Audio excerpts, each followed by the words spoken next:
Today we'll be talking about a multi-million-dollar idea.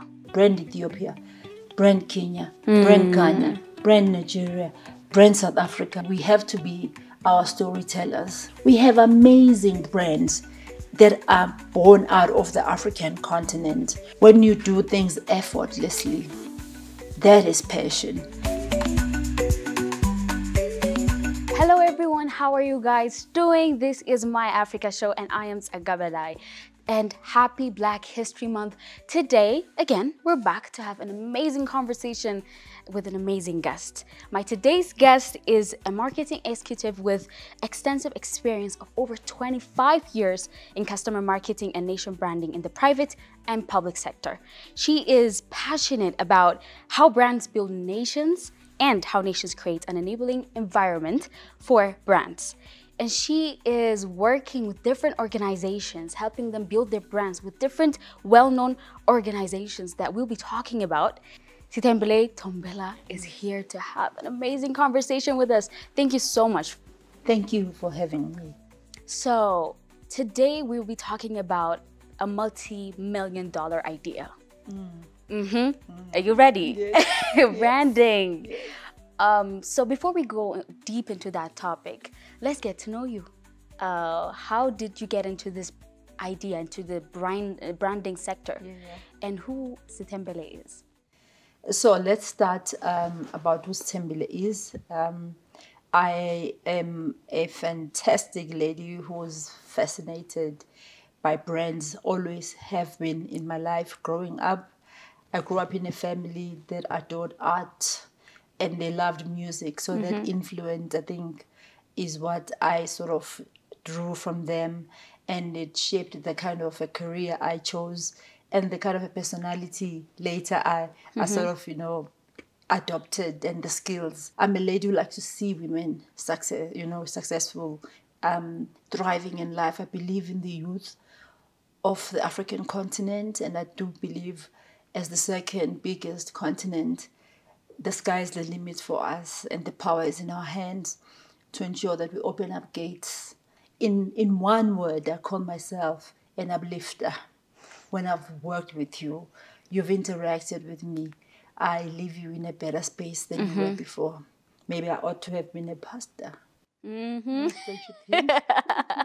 Wow, okay. Now I already have that feeling. You just gave me an evidence that this show is going to be a fire, because usually when I ask people, including myself, by the way, we have hard time explaining ourselves, but you were able even to explain yourself in one word. Amazing. Yeah, of course. So now you're an expert in the branding area. Yes. And I want to talk about how you got into that idea, because you started like way back, even when branding was not even a thing, Yes. So how did you even get into that idea? How were you drawn into it? So as a child, there are TV adverts I would see, and then I would mimic. And when I go to the shop, and then I would look for that TV ad and the brand that I saw. I didn't know that it was, the power of marketing or the power of branding, because branding is about choosing one thing. Marketing is about promoting it, but brand says you would buy A vis-a-vis, B. And I think that's the power then for me that sort of inculcated and shaped my career. So where it all began was exactly that time. As a young child, I would sing, even today, I still sing to some of the old jingles, the old adverts. And then I decided, after going to a commercial high school, I then went into university. I went to University in Mangosuthu, essentially it's a University of Technology. Okay. And I was focusing on marketing. So I did a 3-year diploma in marketing. That's where my foundation started. How? Could you tell us, please? Oh, geez, I excelled. I passed with 7 distinctions. So by the time I was graduating, it felt good to actually say, Sithembile, 7 distinctions. And I think it's because I realized at that point in time that was passion. When you do things effortlessly, that is passion. And I often give people tips that what is it that you often do, and some people find it very hard, but when you do it, it actually comes effortlessly. That is what essentially is what you are meant to be or where you are meant to be. So I started there. My career breakthrough after I graduated. In fact, as I was doing my final year, there was a magazine called The Marketing Mix at the time. Okay. I applied for a training program. They were looking for interns.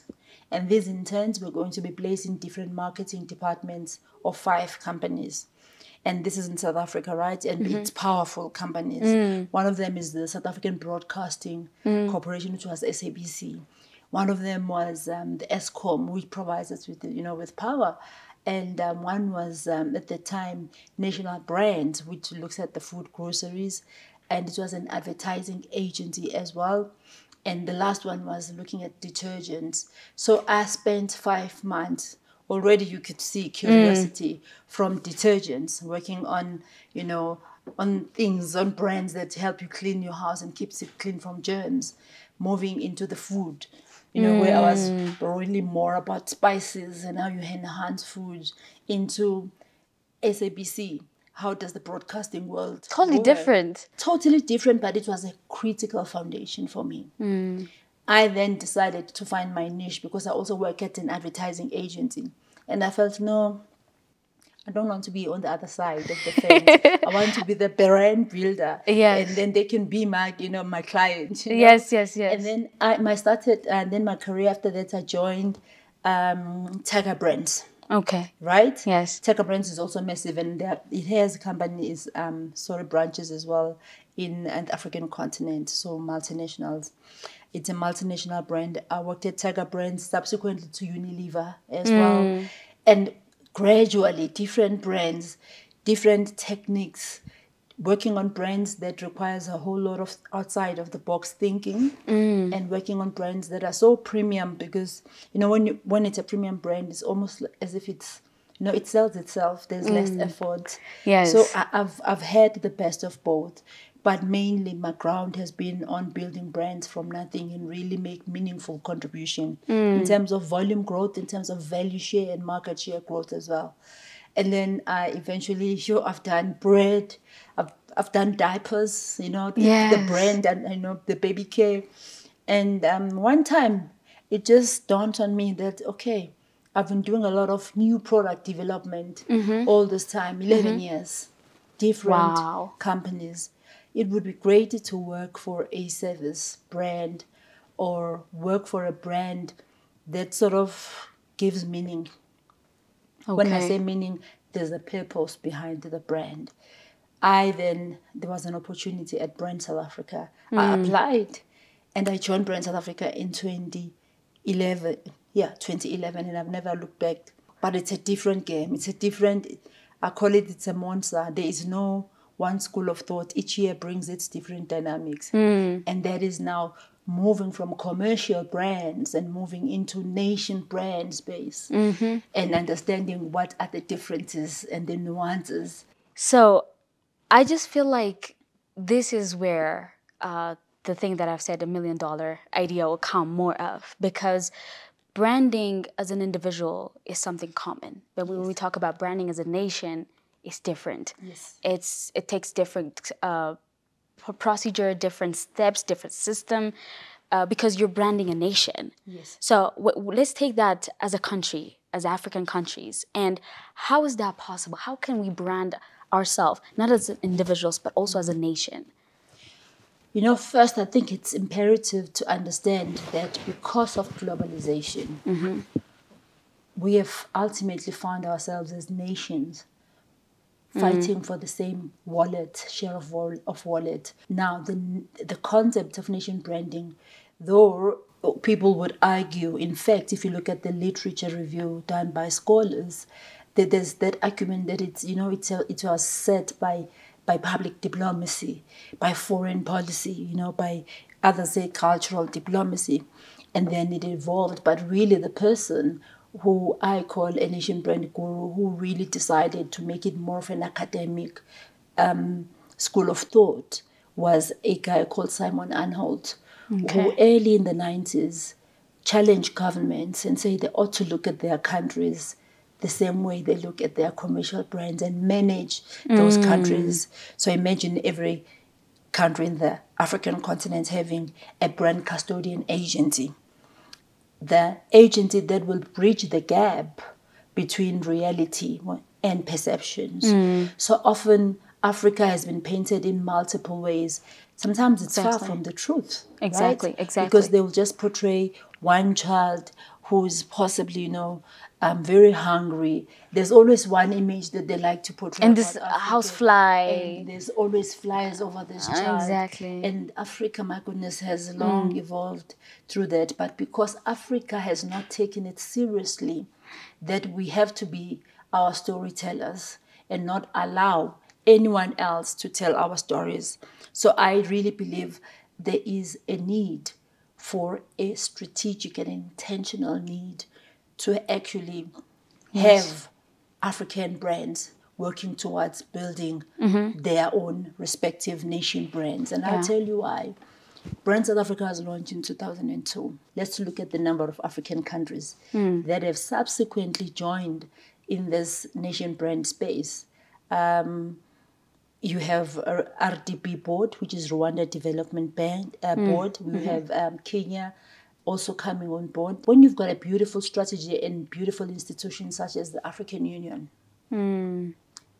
African Union should set the scene at that level to say, okay, fine, this is the strategy that we have to take the Agenda 2063 here. But this, what does it mean in terms of brands, country brands themselves in the African continent, in terms of co-creation and collaboration. Furthermore, you have what you call African Continental Free Trade Area. In the agreement. And I feel there's that vacuum that is missing because we have been in this game for 23 years. There was a time when we were really growing as a country, attracting FDI in double digits. We are still attracting FDI. However, we are faced with socio-economic challenges like any other African country. And what tends to happen, then they overshadow the good story. And then we exist then to tell the good story. For every one bad story, we try and push 10 stories that are positive. Because we know media plays a role, a crucial role also in conveying the storyline. But the truth of the matter is, if your story is not told, what you stand for and what your beliefs are as a country, then people will rely on, on perceptions, essentially. Exactly. That is why it is very important. So think about it. If we were all to collaborate, brand Ethiopia, brand Kenya, brand Ghana, brand Nigeria, brand South Africa, brand Botswana, brand Tanzania, we all come together and we have brilliant minds. Maybe, in fact, we can come up with solutions that will make us the strongest economy, that can come up with our own solutions, and we don't have to rely on the other economies, if you know what I mean. So we just rely on ourselves, and we provide aid to ourselves. We provide investment, and we trade more with each other. That is why nation branding is very important. Theoretically, it has been even proven the correlation between nation branding and attracting investment. We actually didn't know anything about South Korea except for the war that took place in the 1950s, right? Then subsequently, that's a country that has totally repositioned itself. They house a number of amalgamated, companies. Samsung, is from South Korea. Yes. But also, if you remember, I think it was around 2010-ish, 11-ish, the Gangnam Style song. They were trying to use the culture to really entice people and influence the narrative. And then later it was BTS. And then suddenly you look at Netflix, the Korean movies are there. Extremely, That's culture, that's nation brand. That's what it is. To think, what do you use as your competitive advantage to tell your story, to tell about your culture and your identity. That's why it's imperative. There was one narrative about South Africa, apartheid. But South Africa now is known for many more great news. It didn't start just with the World Cup. Yes, it was one of the contributors, but subsequently we've become a nation brand that hosts mega events. Exactly. So what does it tell you? Africa, it is possible to change the narrative of our countries. Let's have the right people, let's have the right brains, and let's be intentional about how we brand our countries. intentional is the word. Yes. Because I feel like whether you like it or not, if you're not consciously, deliberately changing or being in control of your brand, Yes. someone else or something else will be in control. It's not like something you say, no, I'm not interested. Yes. That's not my priority. Yes. Then it won't be neutral. It cannot be neutral. Either it's in that side or in this side. So I think that is why we have to look at branding as serious as we're looking health, economics, you know, the political spheres and every other major sectors that we see, especially at this time in governmental levels. Absolutely. And right now, at this moment, different African countries are trying to brand themselves in different ways. And as Africans, we have a lot of things to brand ourselves with. We have amazing story, we have amazing people, amazing culture that we can, as you've said, effortlessly brand ourselves relative to other countries. So how can we brand ourselves as a nation, as a continent? You know, as different countries are branding themselves collectively, how can we brand ourselves as in Africa? So if you look at the case studies, we already have an African Union, for instance. I in my mind, I see a wing of a or a branch of within the AU that's just going to foster and focus on integration of building brand Africa. I call it United Brands of Africa, because that's what it should be, so that it is executed, or rather implemented seamlessly. It must be led at the top so that it flows and cascades, you know, and it permeates right through to everyone. It must be led at that level to say, this is the Africa. Right now, if I ask you, are we really clear in terms of the strategy of Africa, who Africa is? We say it's a she. And then men say, oh, really? Who said it's a she? Who says, oh, really? But we say Africa is a she. Can we define further but who Africa is? That's the narrative that's not there. And I'm saying it has to be there. Who Africa is, what we stand for, what are our competitive advantages, therefore what is our value proposition as the African continent.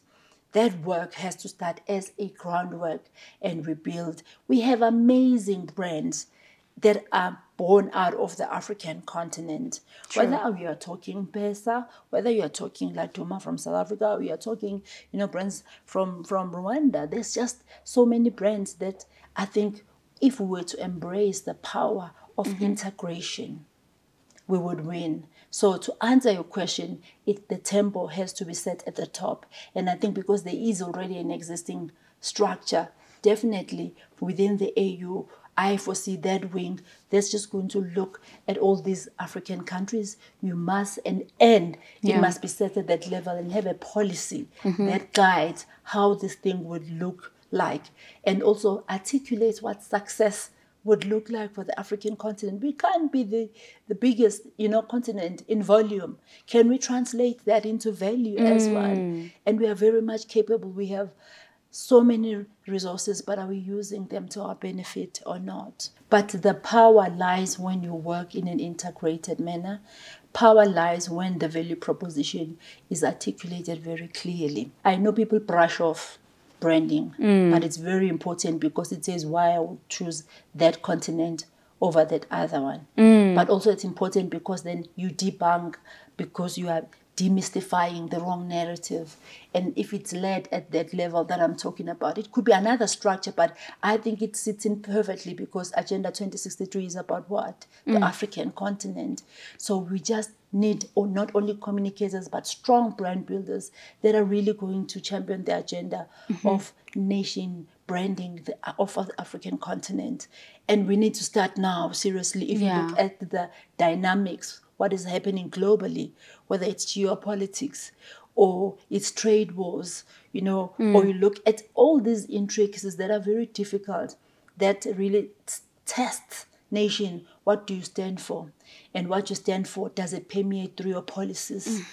because you can't say you are one thing, but your Yeah. policies are in conflict of what Exactly. you do. So I think as a continent, we have those capable people. Personally, I believe and I'm passionate about the African brand, as you can tell. I'm always pushing that agenda. It must happen. It must happen. And we must stop saying, no, because it's South Africa or it's the East or it's West. Let's just stop it right there. Right now, we're talking about the African continent, not for us that are living now, but the legacy. Because sometimes in life, when you talk about the purpose I was talking about, it's about serving.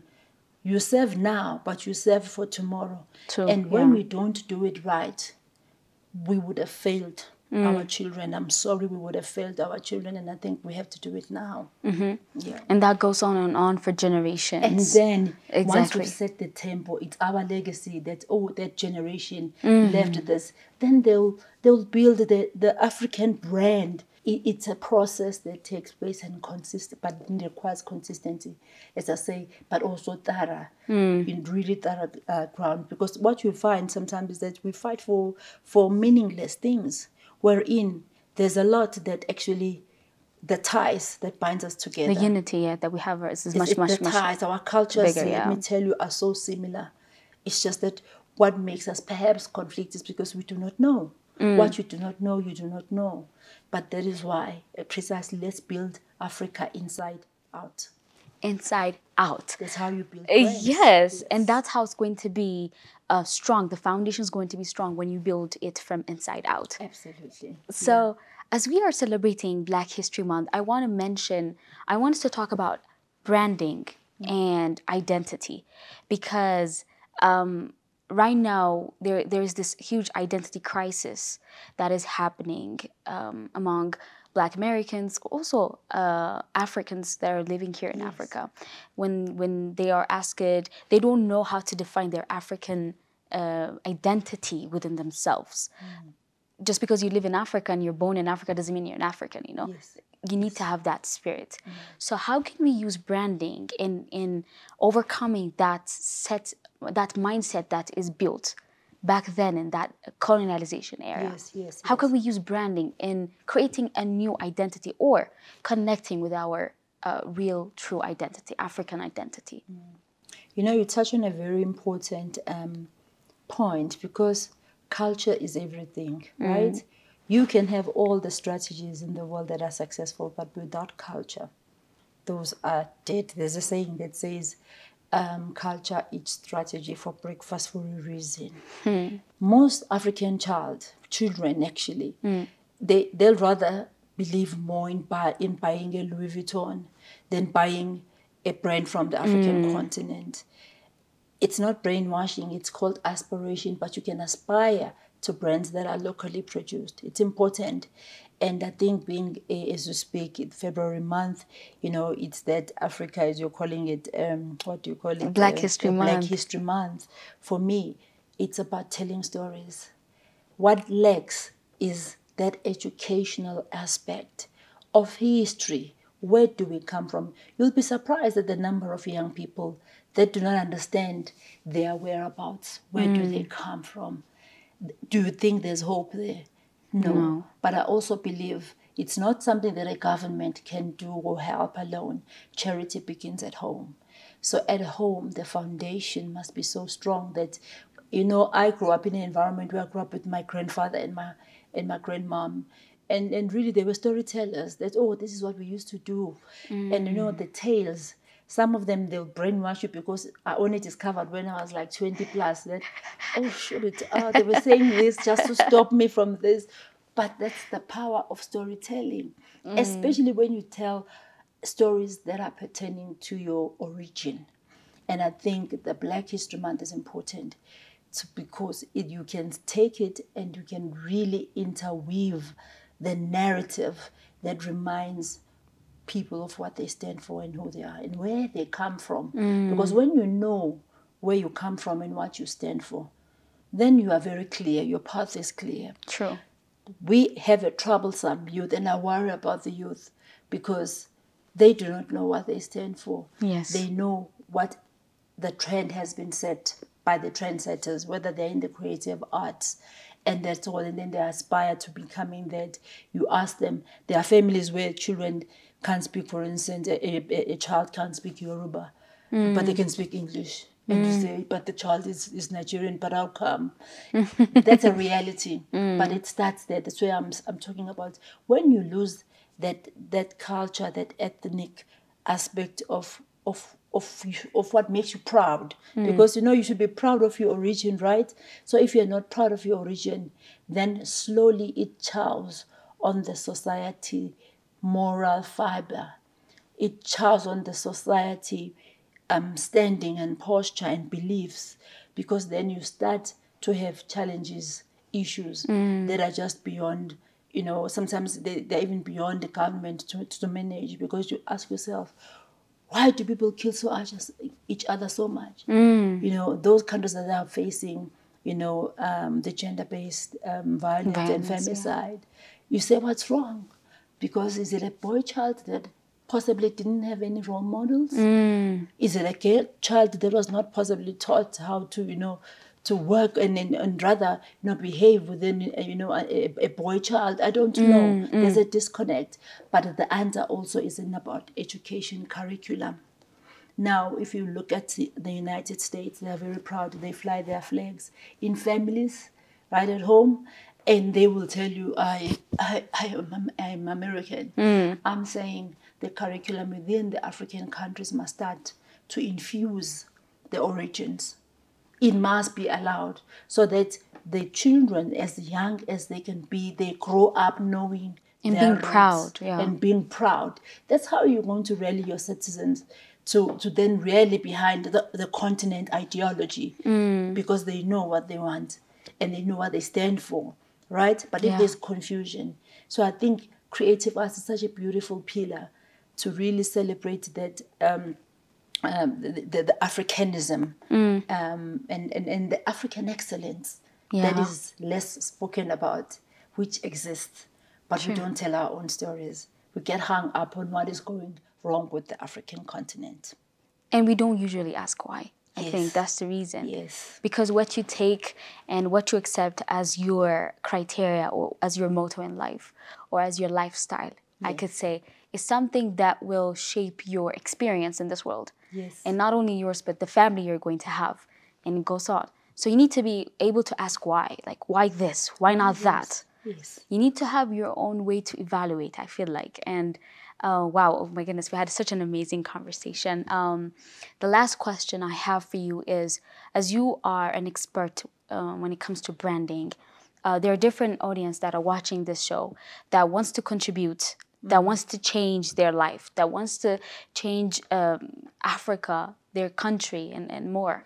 So how can you, what is it that you have to say to those people, to me, about branding? How can someone brand themselves as an African, as a woman, and really create and put their print in this, in our history?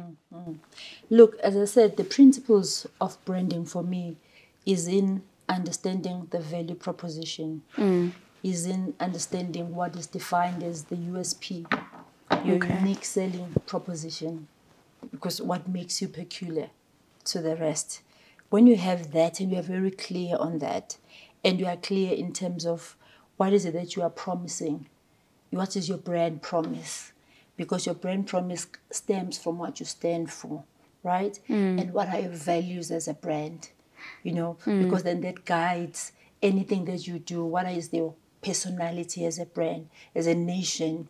You must have values that you subscribe to, because then they should be enshrined in your constitution, right? Then you have a personality, which then should almost unpack or almost direct how the persona should be. If you are vibrant, a nation should come alive. I'll use a very nice example. Men loved AFCON one time, because they said, oh, Madagascan women are so pretty. So started every game, and I was like, really? Is that what, That's Madagascar? the branding. Similar as Ethiopia, I must say, they say Ethiopian women are beautiful. Those associations are built over time unintentionally. But imagine if you had to be intentional about it. Exactly. And it's all what I'm talking about, that value proposition. And I think once you learn the basics of building a brand and understanding that it's all about consistency. It's not about starting and stopping. It's really understanding and having a long-term vision. Where are you taking this brand? So where are we taking the African continent? We already have an idea. We want to fight poverty, inequalities, and bridge all of those things as enshrined in the Agenda 2063. Yeah. But how do we get there is what is missing in terms of people's buy-in, so that it's not just a strategy that is understood by politicians Exactly. or a particular group, as they would say, the elitists, but a layman on the streets does not understand. And I'm saying to change nations, you need a layman on the street. It has to be buy. inclusive. It has to be very much inclusive. And those are dynamics between a commercial brand. Yes, it is inclusive to that audience, that limited, but we are talking to multiple of millions of people that have their freedom of speech and thinking processes. So for me, what I would live out there, Africa, let us build our nation brands. I personally am doing my doctorate in business administration. I'm battling to find academic theory, academic journals that makes reference to African nation. It tells me that Africa has not done much. Yes, there are journals, but the countries are almost the same. But I'm saying actually the opportunity is more. We can't always refer to the top 10 most ranked by a particular research index countries, the developed nation. We can't talk about the Asian economies only when we look at the academic journals and nation branding. Where is the African continent? It can't be South Africa. And South Africa largely is limited to World Cup. It can't be Zimbabwe, and Zimbabwe is only limited to the poor economic state. It can't just be to Rwanda and Kenya. I'm talking about the journals that I've read that are referencing, almost same countries, Nigeria, the most popular one being the GCC, how the Middle East, which was seen as a desert, but now how they've changed that. From a desert, who would have thought that a conservative country can now host a World Cup? I can tell you now that those are countries that are very serious about attracting and Tourists. taking that investors' share of wallet, because that is why you saw Qatar. And suddenly Qatar is in the academic journals as a case study. Dubai is there. In fact, they call it Middle East. In other people, they call it GCC. And my cry and call to action to the African continent is let's work together. As an expert that is really passionate about it, I'm here to also assist other nation brands as an organization that has been in this journey for quite some time. We are saying as well, lend a hand, come to Brand SA.